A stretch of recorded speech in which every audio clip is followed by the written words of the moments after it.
Twitter के CEO Jack Dorsey ने भारत को 15 मिलियन यूएस डॉलर की मदद दी है कोरोना काल में, कोरोना से फाइट करने के लिए। और ये जो 15 मिलियन डॉलर हैं, जो लगभग 110 करोड़ होता है, ये भारत को दिए हैं। लेकिन इसमें से जो 15 मिलियन डॉलर हैं वो 3 एनजीओ को दिए हैं। एक एनजीओ राष्ट्रीय स्वयंसेवक संघ यानी आरएसएस की है, जिसका नाम है सेवा इंटरनेशनल।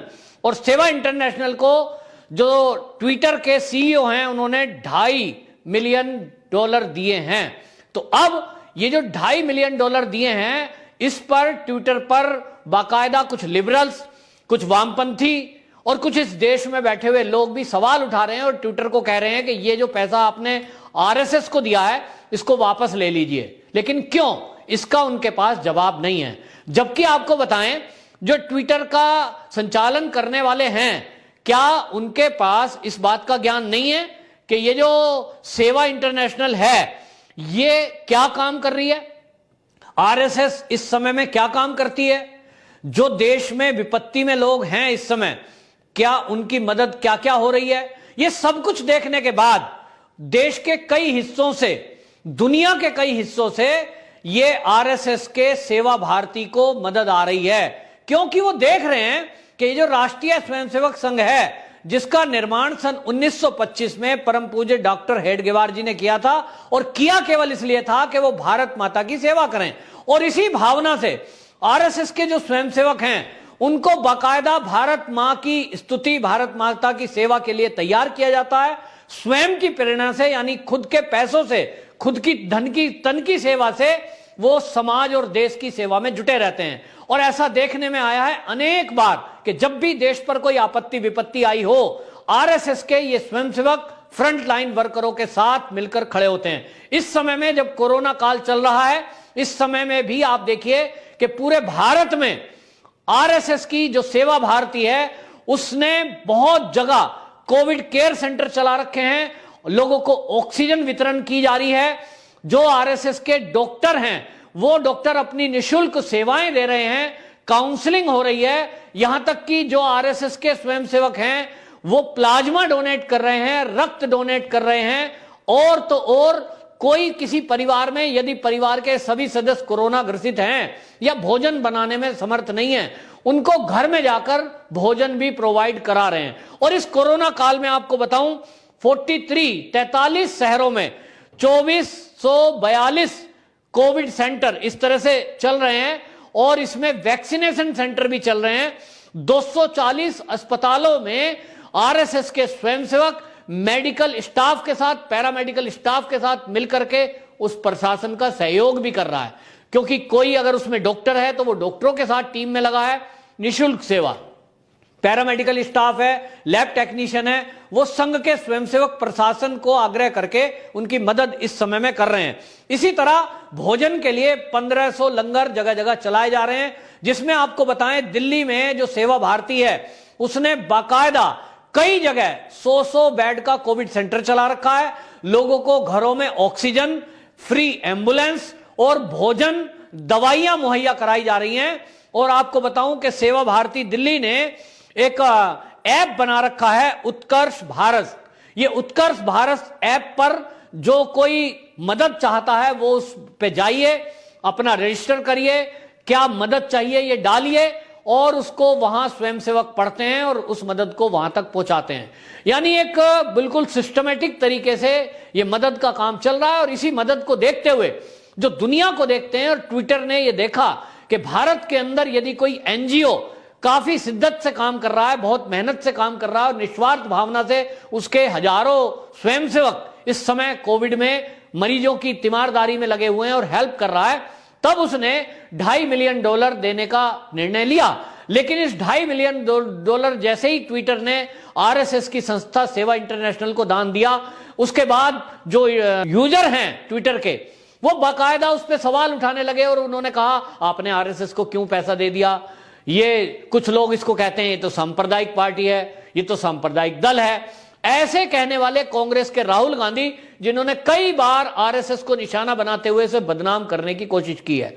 आपको बताएं, कांग्रेस के ऐसे लीडर हैं जो उसकी तुलना कई बार कट्टरपंथियों से करते हैं। और राहुल गांधी ने एक टीवी इंटरव्यू में एक विदेशी के साथ बैठे हुए बाकायदा ये सवाल भी उठाया था कि आरएसएस के स्कूल उसी तरह से हैं जैसे पाकिस्तान में जिहादियों के मदरसे चलते हैं, और वहां वो पाकिस्तान में कट्टरपंथ की शिक्षा देते हैं, रेडिकल इस्लाम की शिक्षा देते हैं, वहीं इस तरह से ये एक विशेष हिंदुओं को आरएसएस के जो स्कूल हैं उनमें शिक्षा दी जाती है। ऐसा कहकर वो आतंकवादी संगठनों की और रेडिकल इस्लाम की आरएसएस के स्वयंसेवकों से तुलना कर रहे थे।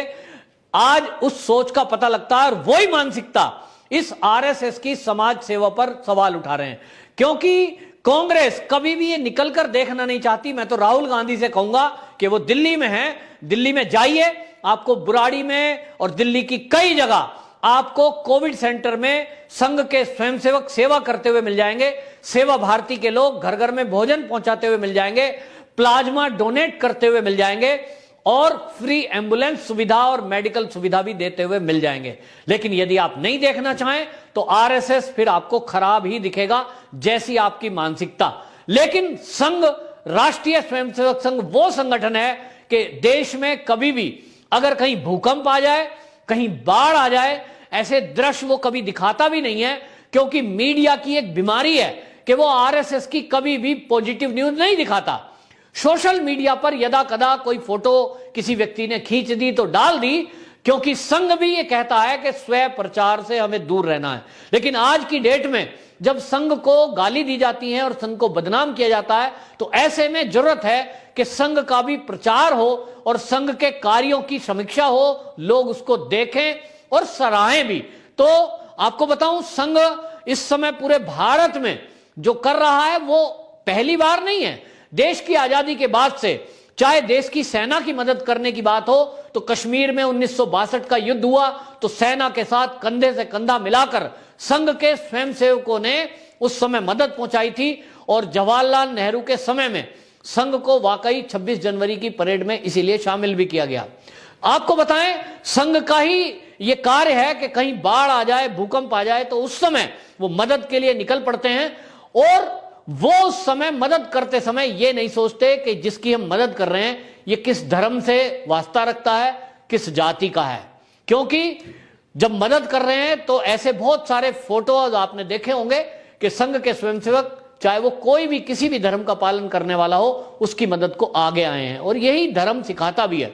तो राष्ट्रीय स्वयंसेवक संघ की इसी काम को देखते हुए, इसी रिपोर्ट को देखते हुए, और पिछले साल जो कोरोना का काल भारत में आया था, उस समय पूरे भारत में एक उदाहरण बनकर राष्ट्रीय स्वयंसेवक संघ और राष्ट्रीय स्वयंसेवक संघ का जो अनुषांगिक संगठन है सेवा भारती, वो सामने आया था।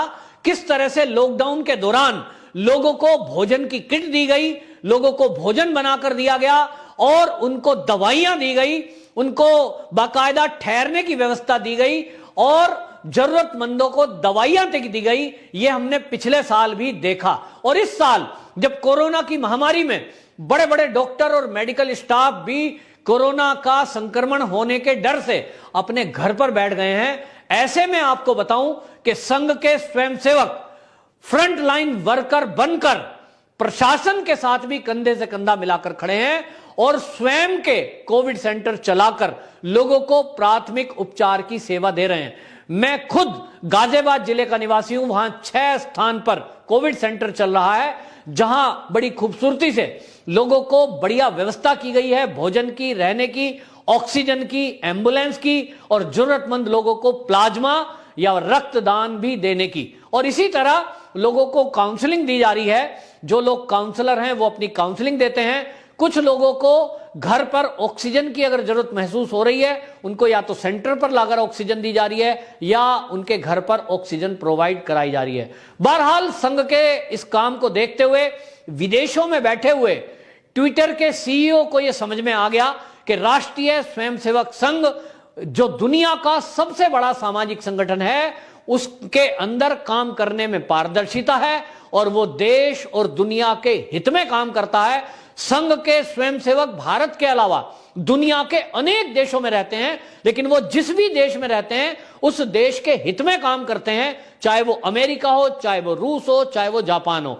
और इसीलिए आपको बताऊं, सेवा इंटरनेशनल को ट्विटर ने $2.5 करोड़ मिलियन दिया है और यह बताता है कि विदेशों में बैठे हुए लोग कितनी पार की नजर रखते हैं और वो देख रहे हैं। लेकिन भारत के अंदर क्रिटिसाइज करने वाले लोग बैठे हैं और भारत के अंदर बैठे हुए वो लोग हैं जो जिहादी मानसिकता के लोगों को कुछ नहीं बोलेंगे, लेकिन जो सेवा में जुटा हुआ है, जो निस्वार्थ भावना से लोगों की इस कोरोना काल में, महामारी के काल में फ्रंट लाइन वर्कर बनकर अपने को रिस्क में डालते हुए, अपना परिवार छोड़कर, अपनी जेब से पैसा लगाकर इस सेवा के काम को कर रहा है, उसको वो आतंकियों से या जिहादियों से तुलना करने से बाज नहीं आते। तो सोचना यह है कि जब एक विदेशों में बैठी हुई कोई संस्था इसके बारे में यह सोच रखती है आरएसएस के, तो हम भारत के लोग अपने ही देश में, जो हमारे ही देश की एक संगठन, हमारे ही देश की संस्था, हमारे ही देश के लोगों के लिए जो सेवा में लगे हुए लोग हैं, उनके बारे में किस तरह का भ्रामक प्रचार करते हैं, किस तरह की भाषा का इस्तेमाल करते हैं। जो देश का विपक्ष है वो बार बार संघ को सांप्रदायिक बताकर और कई बार कोई संगठन उसको बैन करने की बात भी करते हैं। लेकिन विचार करना होगा, जरा इस चश्मे को हटाइए और एक पारदर्शी चश्मा लगाइए जिससे आप देख सकें कि राष्ट्रीय स्वयंसेवक संघ के स्वयंसेवक इस समय किस तरह कोरोना पीड़ितों की मदद को आगे आया है और आगे ही नहीं तो फ्रंट लाइन वर्कर बनकर किस तरह से काम में लगा हुआ है, जुटा हुआ है। छोटे से लेकर बड़े उसके कार्यकर्ता इस मुसीबत के समय में कंधे से कंधा मिलाकर कोरोना के इस महामारी के काल में देश की सेवा में आगे आया है। इसके लिए वो किसी के दर पे नहीं जाता है। ये बात अलग है कि ट्विटर ने अपने आप ये चीज महसूस की और सेवा इंटरनेशनल को ये दान दिया है। भारत के अंदर ज्यादातर सेवा के काम संघ के स्वयंसेवक अपने ही पैसों से, अपनी प्रेरणा से वो काम करते हुए आए हैं। तो हमको भी अगर आसपास कहीं संघ का सेवा कार्य दिखाई दे या हमको कोई पता चले कि हमारे आसपास कोई सेवा का कोविड सेंटर चल रहा है, आरएसएस के स्वयंसेवकों के द्वारा कोई सेवा कार्य चल रहा है, आप तब तक संघ के बारे में कोई धारणा ठीक से नहीं बना सकते जब तक आप निकट जाकर उस संघ के सेवा कार्य को ना देख लें या संघ की शाखा पर जाकर आप संघ के बारे में जानने की कोशिश ना करें।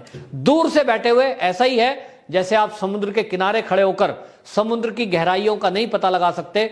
इसी तरह संघ की शाखा के बारे में या संघ की कार्य पद्धति के बारे में, संघ की विचारधारा के बारे में आप पार्क के बाहर कहीं खड़े होकर उसकी शाखा को देखकर या सेवा कार्य होते हुए देखकर, दूर से खड़े होकर देखकर आप उसके बारे में कोई आइडिया नहीं लगाया जा सकता। और इसलिए अब जब ट्विटर ने ये पैसे दिए हैं तो जो लोग इसकी आलोचना करने में लगे हुए हैं, ट्विटर को सीईओ को ये लिख रहे हैं कि ये पैसा वापस लिया जाए, उनसे मैं विनती करता हूं कि एक बार कम से कम वो सेवा के काम को, आरएसएस के सेवा भारती के कार्य को पहले देखें, उसके बाद ट्विटर के सीईओ को कोई ट्वीट करें।